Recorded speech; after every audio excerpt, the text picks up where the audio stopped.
Hello everybody, this is Delpha, and we're back with more G-senjou no maou.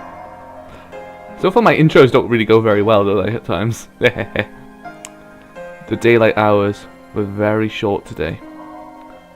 The sky had already turned a shade of violet, and the streets in the Eastern District would soon welcome the night. Dusk is the time of day when people are least on their guard. Is that actually true? When it's dusk, everybody is less wary. I suppose since it's like a beautiful time, it's like a nice time or pretty time because of the sky and everything. That is the time where everyone, nothing bad will happen. Interesting. This might also hold true for children. Boya, konnichiwa. Oh no. Maou had prepared a mask specifically. I can't speak now. I can't speak. Forget it. For this occasion, to disguise his voice along with his face. The child showed no suspicion. He walked over to Maou. There was absolutely no one around. This sidewalk was near the park on the lightly travelled pedestrian path. Overgrown Zelkova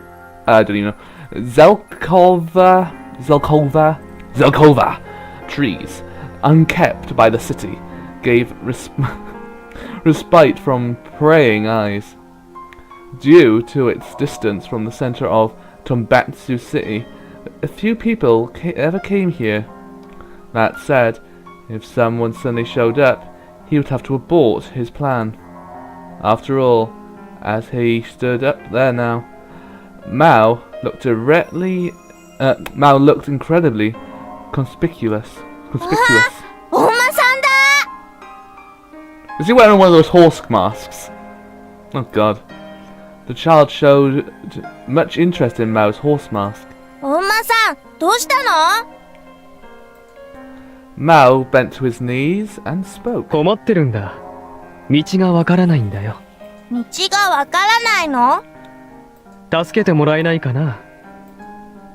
At that moment, the boy showed a bright, innocent smile.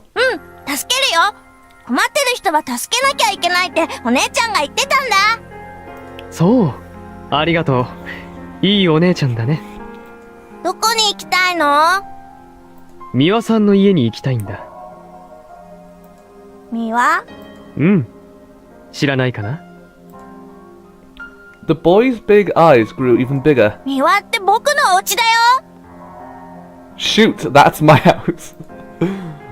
Under his mask, Maou widened his eyes as if he was surprised. へえ。案内してもらえないかな？いいよ。The boy warms easily to strangers. He hasn't learned yet to distrust others. 車なんだけど、乗ってもらえるかな？ Maou turned around and pointed to a white sedan he had parked there earlier. お馬さんなのに車なの？ He tilted his little head skeptically. Surely, even a Miwa child at his age has been told not to get in a stranger's car. Maou quickly thought of something. お馬さん怪我してるんだ。だから自分の足で歩けないんだ。大丈夫？坊やに案内してもらえればきっと大丈夫だよ。わかった。僕頑張るね。Things are taking a very dark turn, aren't they? He immediately ran towards the car. When Maou opened the door, he promptly jumped into the back seat. Maou followed the boy inside and sat beside him. Another man sits in this driver's seat.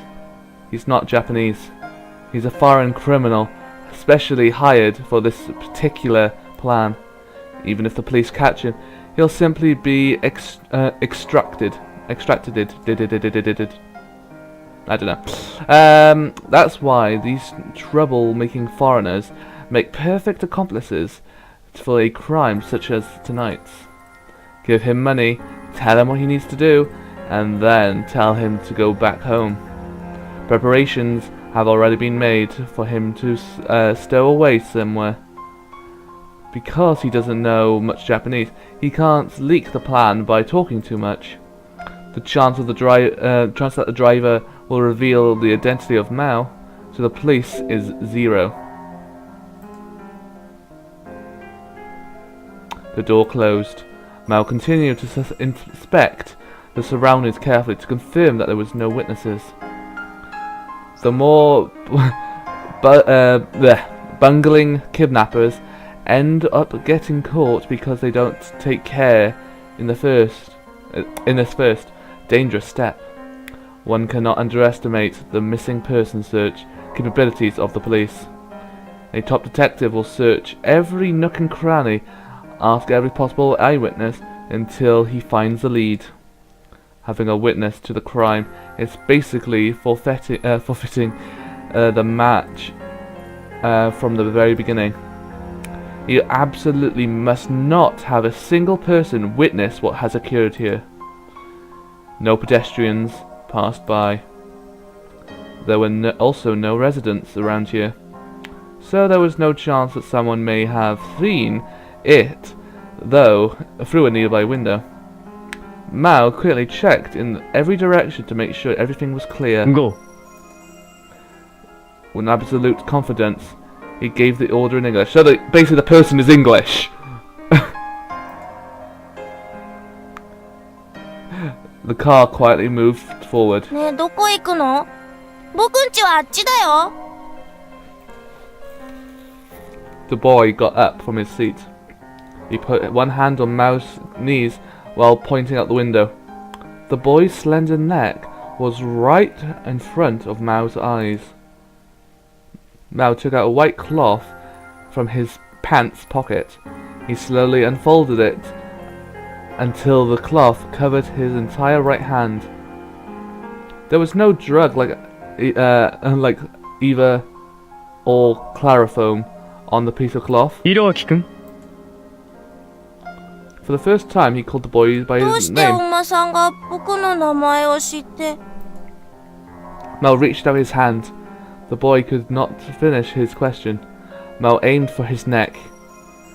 Specifically, the left and right carotid, I don't know what that is, arteries. I really don't know what that means. Meh. I know arteries, yes, but meh. With the speed of a spider, his thumb and middle finger pinched down. He didn't want to cause any unnecessary pain. It was only a few seconds until the boy lost consciousness. Mao had been prepared for I don't know. But the child only foamed at the mouth a bit. After wiping everything clean, the only thing remaining was a 5-year-old boy sleeping peacefully. The purpose of the cloth was to prevent any of the boy's DNA from getting underneath his fingernails. Of course, to be extra certain, he'll take a shower tonight and burn the clothes he wore today. He didn't want to leave a single strand of hair. This is an absolute precaution against any potential police investigation later on, unlikely as it is for one to occur in the first place. He was a pathological caution. I don't know. But without such caution, he'd never complete the perfect crime. いい子だ。 He spoke to himself. Night fell. The street light shone into the car, helplessly streaming into the boy's innocent face. 10 o'clock at night. For now the boy is resting in a condemned building in the suburbs for safekeeping. It was a desecrate hospital. The locals won't go near the place. Even the homeless won't touch the building this time of year. This knowledge is the result of thorough investigation. No matter how much the boy screams and cries, no one will come. It's a splendid building for kidnappers. Of course, to prevent him from escaping, all the locks must be secured. The doors to the boy's room is made so that it cannot be opened from the inside. Inside the room are 3 blankets and plenty of food and water. There's also a heater set at a comfortable temperature. Though he'll need better care for too long, he can be left alone for now without fear of him dying. Mao entered the next phase of his plan and headed towards the 7 District's residential area. He strolled alone through the streets of the quiet, affluent area. The goal of kidnapping is to receive ransom. Mao knew the basics of his plan. He was now inspecting the local, making sure there were no holes in his strategy. On the whole, there seemed to be no problems. Feeling satisfied, he started for the nearest subway station. Staying there too long may cause people to find him suspicious. The 7th District is well-to-do area, so there's bound to be policemen patrolling the streets. Suddenly, a voice came from the sky. Azai-kun?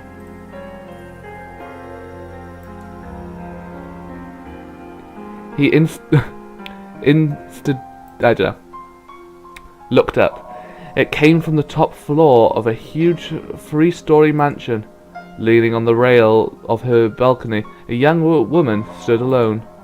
He looked at the gate's nameplate. Shiratori. The house belongs to the owner of a local development company and the director of Jiyuga Saki. こんな時間に何をしているの? Oh, it's her. Okay.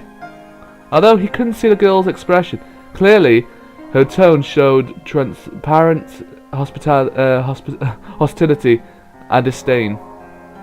Mao was forced to quickly make a decision. Should he answer her, or simply ignore her and walk away? After a moment's hesitation, Mao lowered his head and spoke. 誰かと間違えていないか? He spoke only these words and walked away. ちょっと待ちなさい. Her voice echoed in the empty streets. It would be problematic if people began to congregate. He quickly left the vicinity of Shiratori's household. As with a name in his ears, Mao's heart sank into a deep darkness. Interesting. Very interesting. His head throbbed in agony. After getting off the subway and arriving at the business district, he still hadn't found his calm. He felt as though a blizzard had frozen the darkness within his heart. 浅いではない。 Uh-oh. Unforgivable. As I gonzo. He pushed mother over the edge. He sought out a family deep in debt and made their life a living hell. Many times Mao has told himself, I am Manji Toshimatsu's son. I thought so. So Mao must be our brother? Well, our Kyosuke's brother, I think. I don't know, unless we are Mao, but then I don't think we are Mao. I don't know, we'll see, won't we? The pedestrians who approached Mao quickly moved out of his way, unable to meet his gaze. He remembers his father. He remembers the father's name whose name, Samanja Toshimatsu, would raise the eyebrows of anyone who heard it. Mao once swore before his father to wash away the humiliation forced on him. Mao is willing to drench his hands in blood to fulfill his oath. He will not allow anyone to stop him. Not the police, not the Yakuza, not that one hero. None of them will stand in his way. 見つかるものか? He's no longer that weak child. Now he has true power. Now he has money. The proof? No one had noticed. Still, no one knows that I am Mao. I gazed up at the night sky. The time for battle has come. I reached out for the sky, higher and higher and higher and higher, as if wishing to clench and shatter the moon. The pain in my skull still hasn't subsided. It's as if I had another being inside me, a being that's trying to interfere with my movements. Nevertheless, I have my ways to ease this headache. A plan, my revenge. Battle, capture, win. These thoughts quickly brightened my mood. At the moment, my primary objective is to see this kidnapping through to its successful conclusion. This is a perfect plan. It's so flawless that you can call the fail-safe measures redundant. The only thing left is to boldly execute the plan without hesitation. I immediately dialed the number on my phone. It's already midnight. It wouldn't be strange for a normal family to be asleep at this time. After 3 rings, somebody quickly picked up the phone. Hi, Miwa desu. I could tell from her voice that she wasn't in her normal state of mind. もしもし、どちら様ですか? I can't speak. Obviously, the reason for Tsubaki's nervousness stemmed from the fact that her brother still hadn't come home yet. She might be crying. I just dragged an innocent family into the depths of hell. Is this not truly the role of the devil? As Tsubaki was on the verge of nervous breakdown, I chose the right tone before I slowly began. The boy is in my hands. If you do not want him to die, follow my instructions. Although it's rather cliche, do not contact the police. Oh God.